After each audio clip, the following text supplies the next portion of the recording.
The moment I pushed back my chair at the dinner table and let a calm smile cross my face, every person present understood that our family dynamic had just shifted forever. My husband had just informed both sides of our family that his mother would be relocating into my home, the property my parents had saved 2 decades to purchase. The home with my birth name on the title. He'd already provided her with keys. He'd already designated a bedroom for her. And he'd already funneled $23,000 from our shared accounts through a business that had no physical existence. He looked at me with that confident grin, clearly anticipating praise. But the next 45 minutes would cost him his marriage, his mother's dream of living in that house, and his sister's expectation of endless hospitality. To understand how we reached that table, I need to rewind 6 months. Welcome to Quiet Justice Tales. Here we share stories about family, boundaries, and the moments that challenge both. If anything in today's narrative resonates with you, leave a comment and make sure to subscribe. I work as a nurse practitioner at a hospital in Virginia. 3 night shifts weekly, 12 hours each. I genuinely enjoy my profession. There's something about being the steady presence in someone else's crisis that suits me. But those long nights don't leave much energy for anything else. So, I became the person who managed everything at home too. Bills, grocery shopping, weekly meal preparation, scheduling car maintenance, remembering my husband's appointments. If it required attention, I handled it. I once considered that strength. I was organized. I was capable. If I didn't manage it, it wouldn't get managed. I had accepted that reality. My husband, Mark, worked as a regional sales manager for a construction supply company. Good salary, reasonable hours, abundant charm. He could enter a room full of strangers and emerge with several new friends and multiple lunch invitations. I married him at 28. He was 30. Our first year together was pleasant. Quiet, comfortable, the kind of beginning that makes you believe you chose correctly. And then there was the house. 3 bedrooms, 1.5 bathrooms in a quiet neighborhood south of the city. A large oak in the front yard, a back patio where I'd drink coffee at dawn before the neighborhood stirred. It was more than I ever imagined having at 28. And it was a gift, the most generous one I've ever received. My parents purchased it outright. No mortgage, completely paid. They handed me the keys at the closing table, and my mother wept so emotionally that the notary offered her a tissue. That house was meant to be my security. Instead, it became the thing that nearly destroyed me and the thing that ultimately rescued me. My father is Robert. He's 62 now, retired, but for 38 years he worked as a plumber. Not the type who runs a large company with multiple vehicles. The type who crawls beneath houses at dawn with a wrench and a headlamp, returns home smelling like copper and glue, eats dinner, and then drives out again for an emergency call at midnight. He drove the same truck for 16 years. My mother, Sarah, worked the register at a grocery store for 24 years. They weren't wealthy. They were disciplined. Every extra dollar went into a savings account they never touched. When I told them Mark had proposed, my father didn't say congratulations first. He asked, "What's his credit like?" That was my dad. 2 weeks before our wedding, my parents sat me down in their kitchen. My father slid a large envelope across the table. Inside was a deed to a house. The house in the city, purchased with cash, and the deed was in my name. Not my married name, my maiden name, Catherine Davis. Next to the deed was a gift letter, notarized, dated, and signed by both parents.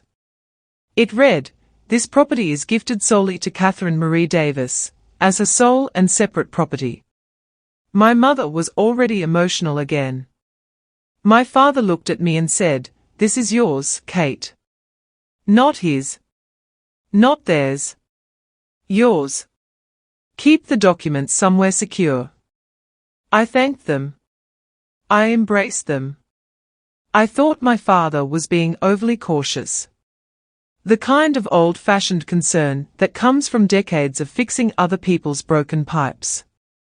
I didn't realize he was being prophetic. I filed the deed and the gift letter in a fireproof box in my closet and didn't think about them again for 5 years.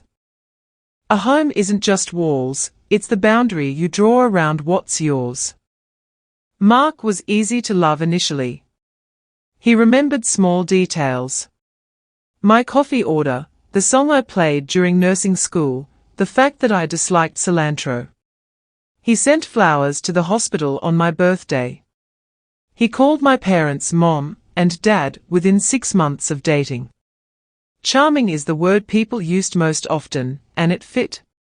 But charm has an expiration date, when it's built on performance rather than principle. Year 1 was fine. Year 2, I started noticing a pattern. Every time his mother, Patricia, called, Mark dropped everything. If we were mid-conversation, he'd hold up a finger and answer. If we were at dinner, he'd step outside. And every major decision ran through her first. New furniture, let me ask Mom what she thinks.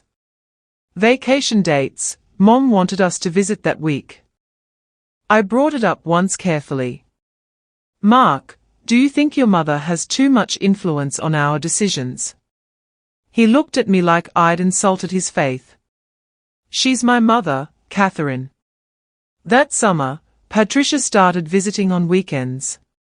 Mark would invite her Friday afternoon and she'd stay through Sunday. I didn't mind at first.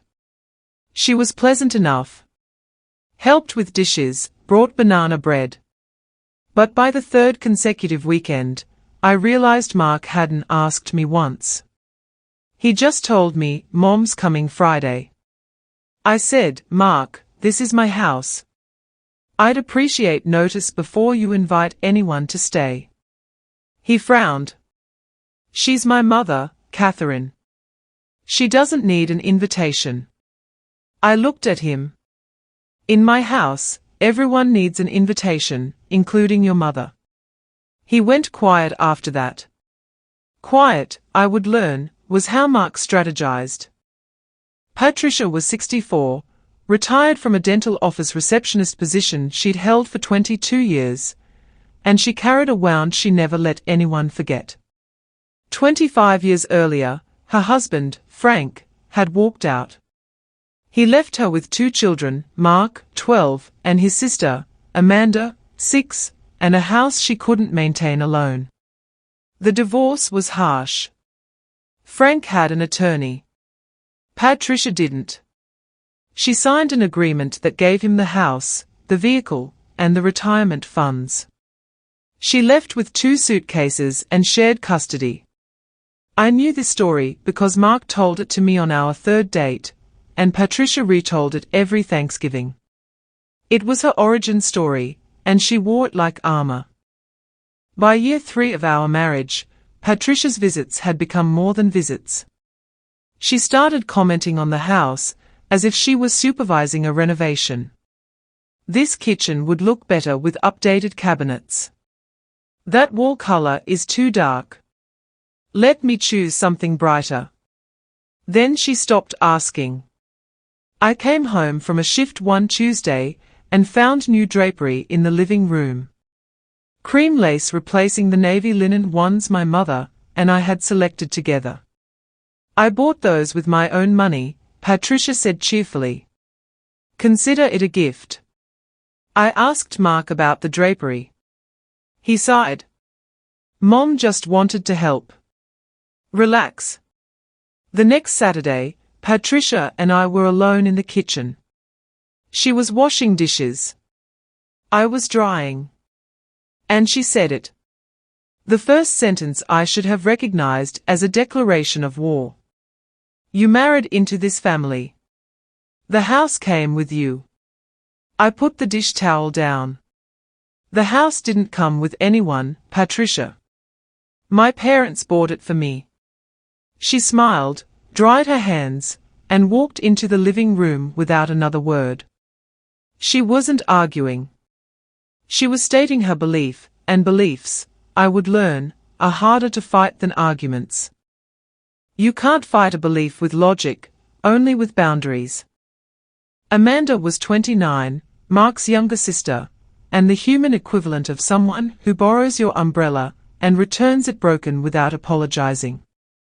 She worked part-time as a receptionist at a salon and lived with Patricia in a one-bedroom apartment 20 minutes from our house.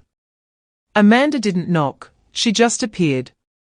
"I'm just dropping by" would turn into 4 hours on my couch, my refrigerator half empty, and a damp towel on the bathroom floor. She'd flip through my mail on the counter without thinking twice. She'd try on my jackets and forget to return them. One afternoon, I came home to find Amanda in my home office, the small room next to the master bedroom where I kept my laptop, patient reference materials, and personal documents. She was sitting in my chair, scrolling on her phone, feet on my desk. "I just needed a quiet spot to relax," she said. "Mark said I could use any room." I called Mark immediately. "Did you tell Amanda she can use any room in my house?" There was a pause. "It's our house, Catherine. Stop acting like it's just yours." I hung up, walked back to the office, looked at Amanda. "This room is off limits to everyone." Amanda blinked. "Okay. Geez." That evening, I installed a keyed lock on the office door. I paid for it myself, installed it myself, and kept both keys in my toolbox drawer. Mark noticed. "You locked the office." "Seriously?" "Seriously," I replied. He shook his head. "You're turning this house into a fortress." I looked at him. "Then stop letting people walk through it without asking." He didn't respond. And a quiet Mark, I was learning, was far more dangerous than an angry one. 3 weeks later, I came home after a double night shift, 24 hours on my feet, 2 emergency codes, 1 difficult family conversation in the ICU. All I wanted was a shower and 8 hours of silence. I walked past the guest room and stopped. The door was open. The room looked different. New bedding, a floral duvet I'd never seen, a small nightstand with a reading lamp and a glass of water, a framed photo of Mark and Patricia on the dresser. And in the corner, Patricia's suitcase, unpacked, clothes folded neatly in the open closet. I stood in the doorway for a long time. Then I found Mark in the kitchen eating cereal. What happened to the guest room? He didn't look up. Mom's been staying over more, so I made it comfortable for her. What's the big deal? The big deal is you redecorated a room in my house without asking me. He set his spoon down. Our house, Catherine. The deed says my name, Mark. Not ours. Not yours. Mine. I told him clearly. Patricia was welcome to visit, but this was not her room. Any changes to the house required my approval. Not his, not hers. If he wanted to redecorate, he could discuss it with me first, like an adult. Mark's face went red. Not from embarrassment, from something harder. You sound like a landlord, not a wife. And you sound like a man who forgot whose name is on the title. He pushed back from the table, grabbed his keys, and left. That was the first time Mark compared me to a landlord. It wouldn't be the last, and it wouldn't be the worst thing he called me before this was over. 4 days later, I opened the mailbox and found an envelope from the locksmith shop on the main road. Inside was a receipt for 3 key copies, house key, charged to Mark's debit card. I was still holding the receipt when Mark walked in from the garage. I held it up. "What is this?" He glanced at it, shrugged. "I already gave Mom a key." "Just like that, the way you'd say I picked up milk." I stared at him. "You gave a key to my house to your mother without telling me." "Stop saying my house. We are married. It's our house. The deed says otherwise, Mark." He walked past me. "You and that deed." He went upstairs. I stood in the kitchen for 2 minutes. Then I picked up my phone and called the first locksmith in my contacts. By 4 o'clock that afternoon, every exterior lock on the house, front door, back door, garage entry, had been rekeyed. New keys, 2 copies, both mine. I put one on my keychain and one in the fireproof box with the deed. The next afternoon, Patricia drove over for her usual visit. She stood at the front door for 3 minutes, turning her key, rattling the knob. Then she called Mark. I heard his phone ring from the living room. I heard him say, "What do you mean it doesn't work?" And then he looked at me. "Did you change the locks?" "Yes. Catherine. If she needs to come over, she can knock like a guest." He opened his mouth, closed it, picked up his jacket and drove to Patricia's apartment. I sat on the couch in my quiet house alone and felt something I hadn't felt in months, ownership. But I could already feel the ground shifting beneath the foundation. Mark wasn't the type to lose quietly. He was the type to find another way in. I want to pause here for a moment because I know some of you are watching this thinking, "Catherine, why didn't you just leave?" And the answer is it was my house. I wasn't going to walk away from something my parents built their whole lives to give me. If you've ever had to fight for something that was already yours, you understand. Drop a comment below if you've been there. 2 weeks of cold silence. Mark slept in the guest room, Patricia's room, as he called it. He didn't argue about the locks again. Instead, he came home one evening with a small white box. "Smart lock," he said. "We can open the door from our phones. No more physical keys to fight about." I looked at the box, looked at him. It wasn't a terrible idea on the surface, and that's what made it dangerous. Mark's worst moves always looked reasonable. "Fine," I said. "But I'm the primary administration. No one else gets access without my approval." "Of course," he said. He installed it that weekend. I set up the app, confirmed admin access. Catherine Davis, primary administrator. Mark Davis, secondary user. 2 users. I checked 3 times. Just 2. I thought I had it covered. I thought the digital lock was something I could monitor in real time, better than a physical key I couldn't track. And technically, I was right. The app logged every unlock event with a name and timestamp. What I didn't account for was that Mark was also an administration. And admin rights included the ability to add new users without notification, no alert, no pop-up, no confirmation request to the other administration. He could add anyone he wanted, and I wouldn't know unless I manually checked the user list. I didn't check for 2 weeks. I was pulling extra shifts. One of the ICU nurses was on maternity leave, and I'd volunteered to cover. 3 night shifts became 4. 4 became 5. I was exhausted, running on coffee and momentum. And Mark, it turned out, had been waiting for exactly that kind of exhaustion, because tired people don't check the app, and Mark was counting on it. Patricia called me directly for the first time, not through Mark.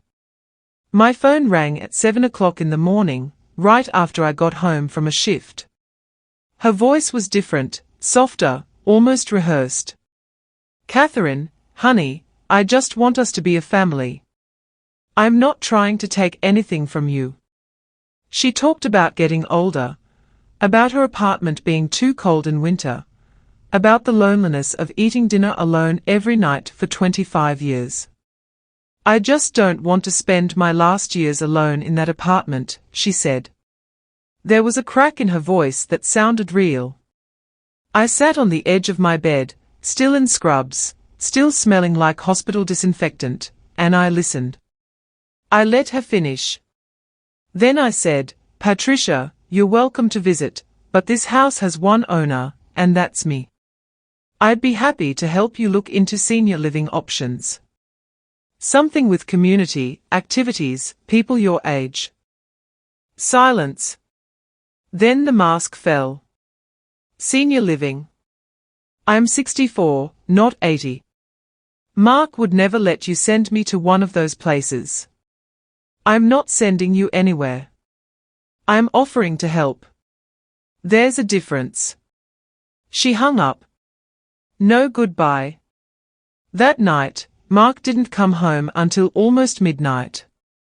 He walked in smelling like cigarettes and lavender air freshener, Patricia's apartment. He didn't say a word to me. Just went straight to the guest room and closed the door. I sat in the kitchen with a glass of water and thought about what Patricia had said. I just want us to be a family. It sounded warm, generous even. But what she meant was, I want what you have. And she wasn't asking. A week later, Patricia showed up on a Saturday afternoon.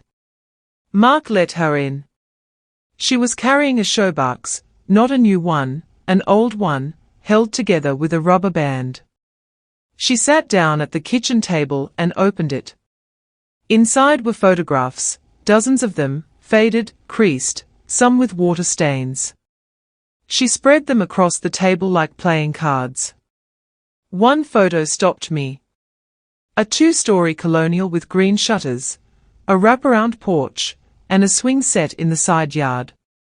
In front of the house stood Patricia, maybe 40, dark hair, smiling wide, and Mark, about 10 years old, holding a baseball glove. That was our house, Patricia said quietly. 4 bedrooms. I painted every room myself. She turned the photo over. On the back, in pencil, First Christmas, 1998. Then she told me the rest. The day she packed the car, Mark was 12. He carried his pillow and a backpack with 3 comic books. Amanda was in the car seat, too young to understand. Mark sat in the back and asked, Mom, are we ever going home? Patricia looked up at me. Her eyes were wet. And for a moment, a real, honest moment, I saw her. Not the woman who changed my drapery or demanded a key. Just a mother who lost her house and never recovered. So you understand, she said. Don't be selfish, Catherine. You have parents who buy you houses. I had nothing. I picked up the photo of the house and handed it back to her. I'm sorry for what you went through, truly. But taking my house won't undo what happened to yours. She blinked, took the photo, put it back in the showbox, snapped the rubber band around it, and left without saying goodbye. From that moment, something changed in the way Patricia looked at me. The hurt was still there, but it had sharpened into something harder. Tuesday shift ended at 7 o'clock in the morning. I drove home with the windows down, trying to stay awake long enough to shower and eat something before collapsing. I opened the front door and smelled coffee. Fresh coffee in my kitchen. Amanda was asleep on the living room couch, wrapped in one of my throw blankets. My laptop was open on the coffee table, not on a browser, just the lock screen, but moved from my office. A plate with toast crumbs sat on the arm of the sofa. The fridge had been raided. Leftover pasta gone, half the deli turkey, both yogurts. I stood in my own living room and felt like a stranger. Then I checked the smart lock app. Amanda Davis unlocked front door, 2:13 p.m. I had never given Amanda access. I called Mark. He picked up on the fourth ring. Groggy? How does Amanda have access to the smart lock? Pause. She asked me. It's just for convenience. Catherine.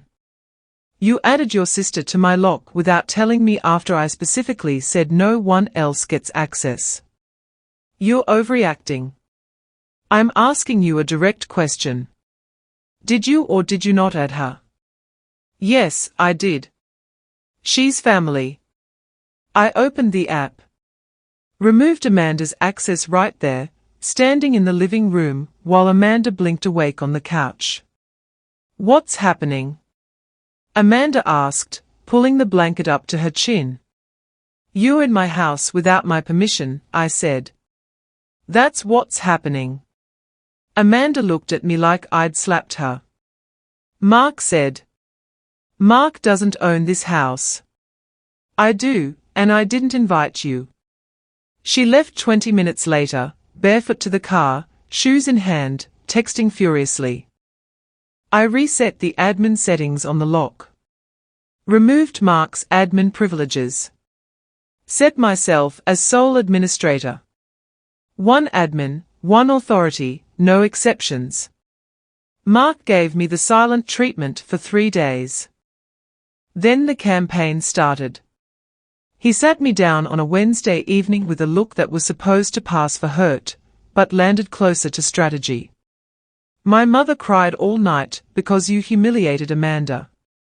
I said nothing. You're tearing this family apart, Catherine. Your parents have poisoned you against my family. My parents haven't said a word about your family. Then why are you acting like this? Like we are enemies. Because you added someone to my lock behind my back again. He stood up. Fine. Be the gatekeeper. Be the warden. He slept in the guest room.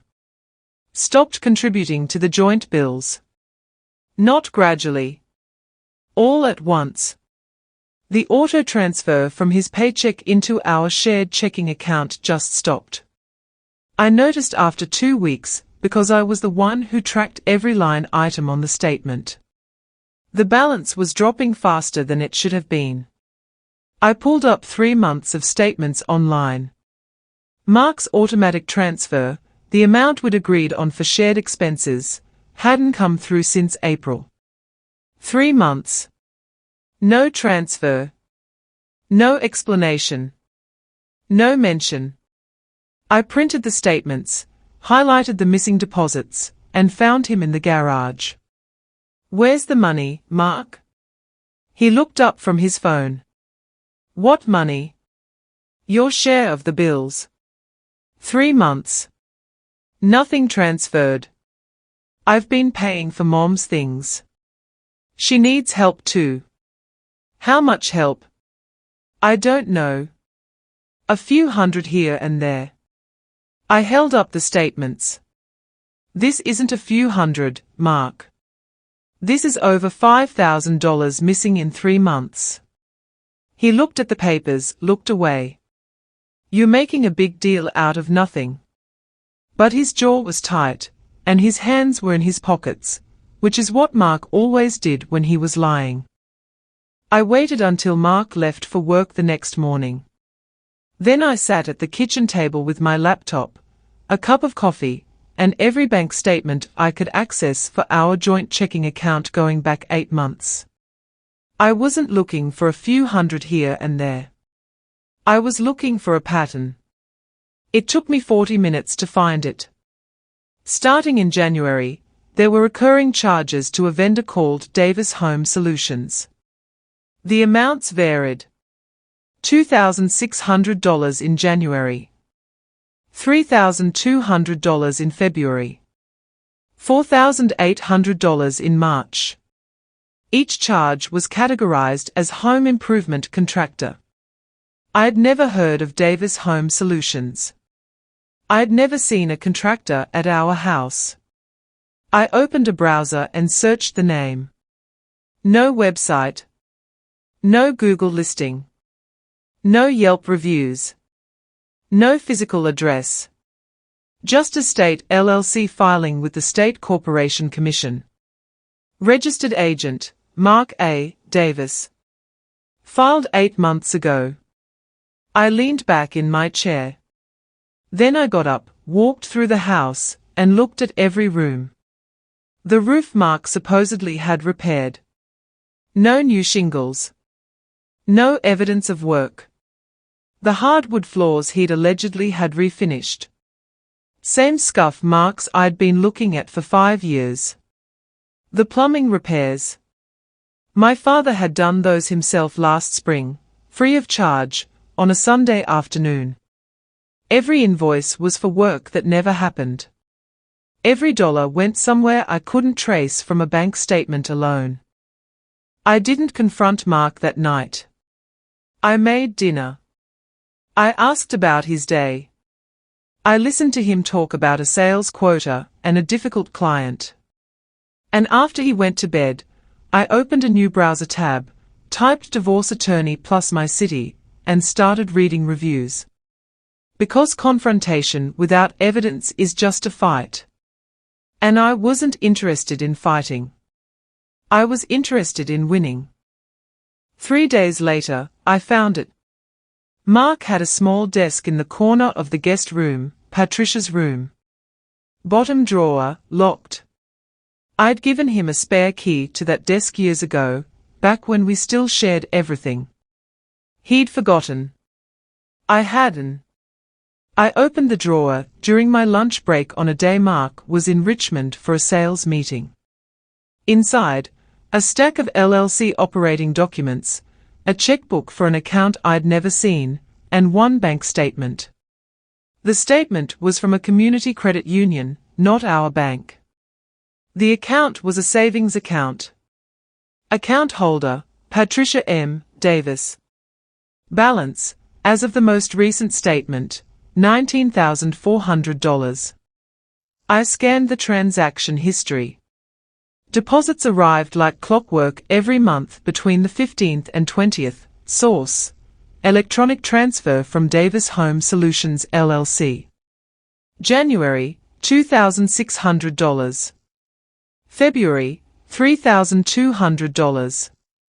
March, $4,800. April, $3,400. May, $2,900. June, $4,200. July, $2,300. Total, $23,400. Every dollar matched the charges on our joint account. Every deposit corresponded to an invoice for renovation work that was never performed on a house Mark didn't own. I held that bank statement for 3 minutes. 3 minutes was all it took to decide the rest of my life. I photographed every page, the statement, the LLC documents, the checkbook, and sent them to my personal email. Then I placed everything back in the exact position I'd found it. Same stack order. Same angle. Drawer locked. Key back in the toolbox drawer. I drove back to the hospital for my afternoon shift. Parked in the garage. Sat in my car for 5 minutes with both hands on the steering wheel. I wasn't crying. I'd do that later, alone in the same parking spot at 2 o'clock in the morning after a shift. Right now, I was calculating.